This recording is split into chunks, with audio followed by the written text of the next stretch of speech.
Presten atención ahora porque lo que vamos a ver es lo que le está pasando a Martín Maldonado, que es coordinador y voluntario del proyecto Sekalinski, lo que le está pasando en el primer mes de comer canasta básica alimentaria. Es muy interesante, vamos a ver su primer control médico y también nos cuenta detalles de cómo se está sintiendo emocionalmente. Veamos, por favor. Les quiero contar que llevo 28 días comiendo canasta básica, he sentido algunos cambios importantes, cambios en el humor, mucho dolor de cabeza tuve al comienzo, he tenido cambios en el hábito catártico, que es las veces que uno va al baño, y también en la sudoración. Me siento más flaco y vamos a ver cuando vaya al médico cómo da el pesaje. Buen día, ¿cómo andamos? ¿Estamos haciendo? ¿Cómo andamos, Martín? Bien. Camisita durita, esa es la grasa buena. Tu peso anterior, el 9 de septiembre del 2019, era 87 kilos. Tu peso al día de hoy, 7 de octubre del 2019, es de 84 kilos 500. Bajé. ¿Sí? Bajaste 2 kilos y medio. 2 kilos y medio.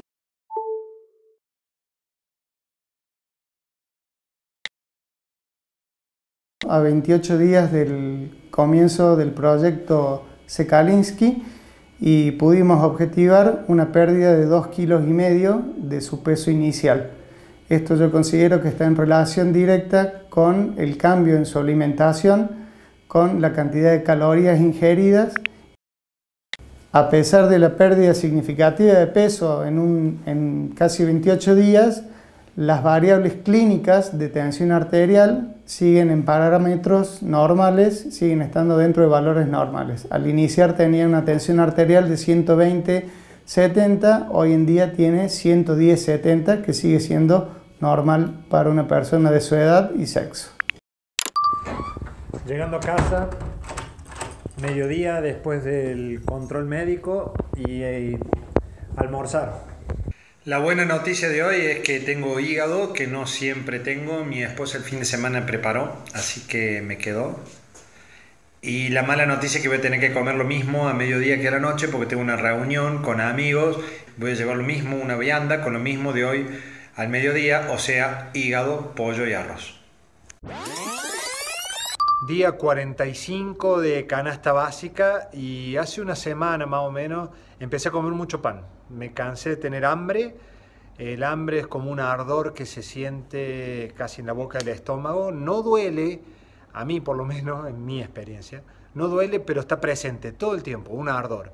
Y para parar ese ardor empecé a comer pan, que es lo único que tengo a mano, que tengo mucha cantidad, y empecé a comer mucho pan. Me entró como una sensación de miedo, de inseguridad, de querer proteger lo mío, de asegurar mis alimentos y el de mis hijas. Una sensación rara que analizaremos luego con los psicólogos.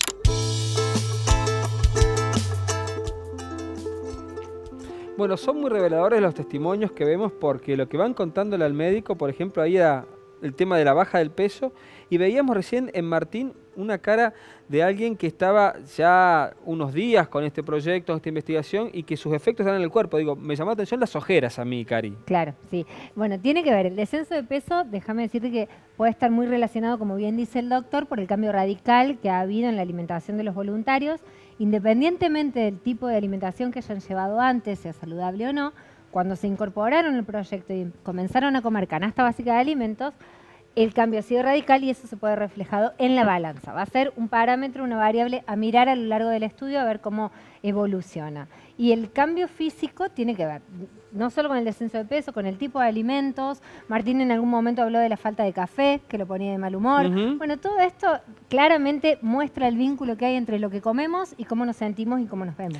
¿Por qué esta constipación que le aparece a Martín y aparecen los voluntarios de canasta básica? Bueno, marcábamos el programa pasado que una de las grandes faltas que hay dentro de la canasta básica de alimentos es la fibra.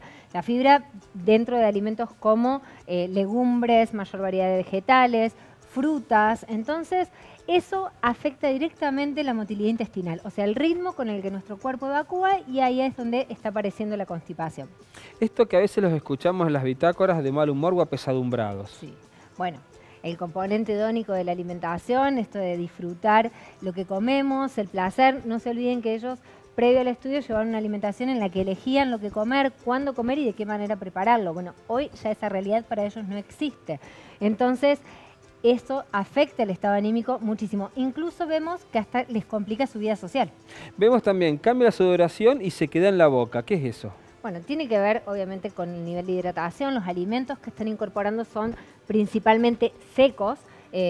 Estamos hablando de panes, harinas, vegetales como las papas y demás. O sea, alimentos que no hidratan como pueden ser la fruta, las verduras y demás. Entonces es de esperar también esto. Y me llamó la atención una cosa, la inseguridad que manifiesta Martín en algunos casos, como un miedo o un pánico. ¿Eso a qué obedece? Y tengamos en cuenta que ellos ahora se están encontrando con que determinados alimentos, si los consumen de una manera que no esté pautada previamente, se quedan sin para llegar a fin de mes. Por ejemplo, las frutas, como veíamos, si comen más de una fruta al día, probablemente no lleguen a fin de mes con las frutas. Entonces, claramente la inseguridad que genera, el miedo que genera el no saber qué voy a comer, cuándo voy a comer y si voy a pasar hambre o no, se transmite en distintos aspectos de la vida, como por ejemplo Martín lo manifiesta como una sensación de proteger a sus hijas. Bueno, ahí vamos viendo cuán fuerte es cuando uno le pone el cuerpo, justamente como los voluntarios, a comer canasta básica durante 6 meses en esta investigación Proyecto Sekalinsky. Ahora vamos a volver con Julián Bronstein, coordinador del proyecto también, y nos va a dar algunos tips de la canasta básica. Lo hablamos en la emisión anterior, pero vale la pena recordar, por ejemplo, lo que sería un desayuno que tenga justamente lo que se recomienda en la canasta básica.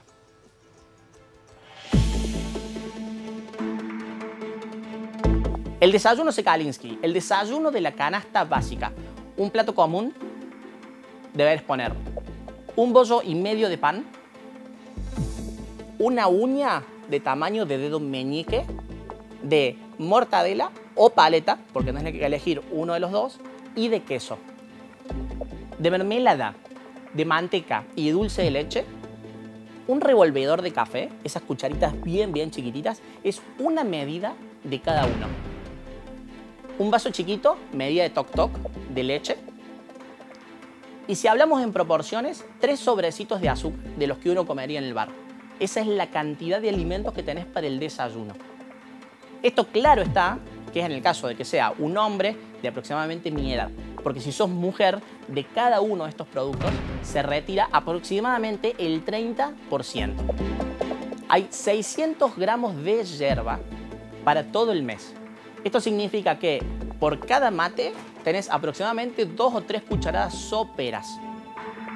Una de las cosas que tuvo que realizar una de las voluntarias es achicar el mate, porque si no la bombilla no alcanzaba a tomar el agua y solamente tomaba agua caliente. Entonces, vamos aprendiendo mate más chiquito para que pareciera que hay más yerba.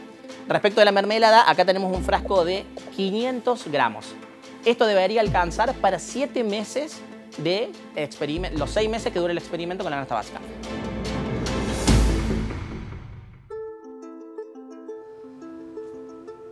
Seguimos en la mesa Sekalinsky con Alejandra Celis, Martín Maldonado, Karina. Vemos que Martín, que sos voluntario de Canasta Básica, y Alejandra, que es voluntaria de las guías saludables, tienen 2 platos muy distintos. ¿A qué se debe esa diferencia? Bueno, el mío tiene mucha papa, estoy muy familiarizado con este tipo, mucha papa y mucho pan. Últimamente comentaba con Alejandra fuera de cámara que me cansé de tener hambre. El hambre es como una sensación, es como un ardor aquí en la boca del estómago que está todo el tiempo presente. No duele, pero es un ardor presente todo el tiempo. Y me cansé y hace 10 días más o menos que estoy comiendo mucho pan, y eso, bueno, me da mucha sed y demás, pero para saciar el hambre. Y respecto de lo que charlábamos antes del corte, de el impacto en la salud física, sí, he tenido todos esos impactos que mencionaban recién, y además quiero llamar la atención sobre la importancia que, si esto me sucede a mí, que lo estoy haciendo como un cuasi experimento y como en un ambiente controlado y de clase media alta, lo importante es generar conciencia sobre los 3,5 millones de argentinos y argentinas que tienen hambre, y no es un experimento, no es una opción, no es una cuestión temporal como es la nuestra, sino que realmente estamos hablando de sufrimiento y de hambre de 3 millones y medio de argentinos. Si yo multiplico mi dolor y mi sufrimiento por toda esa gente que está sufriendo hambre, ¿no? Ahí está el tema. Y hay una diferencia notable, ¿no?, con el plato de Alejandra. Karina, ¿vos ves la diferencia? Sí, obvio. Claramente tiene que ver con lo que hablábamos, que esto es el componente más frecuente en la canasta básica, mucha papa, muchos almidones, y en cambio Alejandra, que te toca ser voluntaria de una alimentación mucho más equilibrada, tiene por ejemplo lentejas, que es lo que hablábamos de la ventaja de las legumbres. Y déjame hacer una observación con respecto al tema de, vos hablabas de como más pan para llenarme.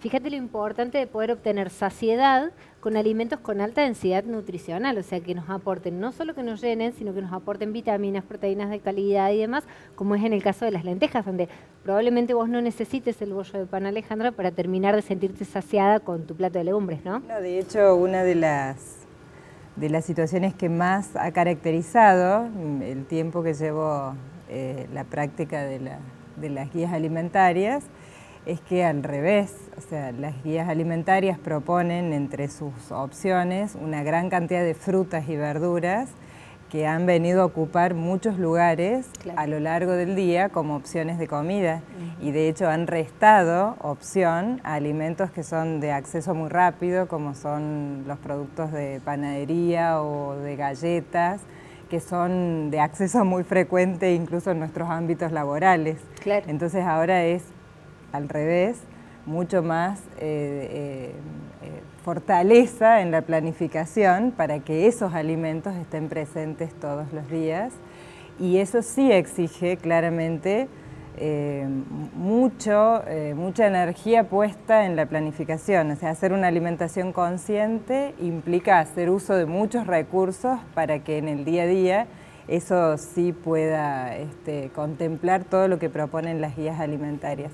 Y me gustaría hacer una reflexión en relación a lo que decía Martín, porque me parece que vale la pena en términos de no pensar solo que una cuestión económica determina la definición de lo que comemos, porque comer guías alimentarias, aun cuando implica un costo claramente mucho mayor de los alimentos, no garantiza que tener el acceso desde lo económico represente una garantía para comer lo que hoy nos recomiendan las guías alimentarias saludables. O sea, comer saludable implica hacer uso de muchos recursos, además, y de todas formas sí es fundamental, entre ellos el económico. Ahora yo los escucho, ¿no? Y veo la diferencia entre las canastas y sabemos lo que está pasando con la canasta básica alimentaria, vemos todos los defectos que tiene. ¿Por qué, Martín, hace 30 años que se mantiene esa forma de medir la pobreza y ningún gobierno pone en debate esa medición? Y a ningún gobierno le conviene ponerle cascabel al gato. Recordemos que la canasta básica alimentaria es una entelequia, una abstracción, no está diseñada para ser comida, sino que es un parámetro sobre el cual se miden los ingresos que determinan línea de indigencia y línea de pobreza. Con una canasta básica obsoleta, atrasada, que no se actualiza, tenemos una línea de indigencia y línea de pobreza bastante bajas que determinan el 7% de indigente que tenemos hoy y el 35% de pobres que tenemos. Imagínate si actualizáramos las canastas, esas líneas se mueven para arriba y tendremos que reconocer muchos más pobres de los que oficialmente reconoce hoy el Estado. O sea, ningún gobierno lo quiere hacer eso, tiene un costo muy alto. Y es destapar una realidad que nadie quiere, políticamente nadie quiere destapar, ¿no? Bueno, va llegando a su fin esta mesa del proyecto Sekalinski, nos vamos despidiendo. Hasta la semana que viene vamos a seguir mostrando lo que les pasa a los voluntarios que están comiendo canasta básica alimentaria y vamos a seguir con más experiencias y más opiniones de especialistas. Muchas gracias.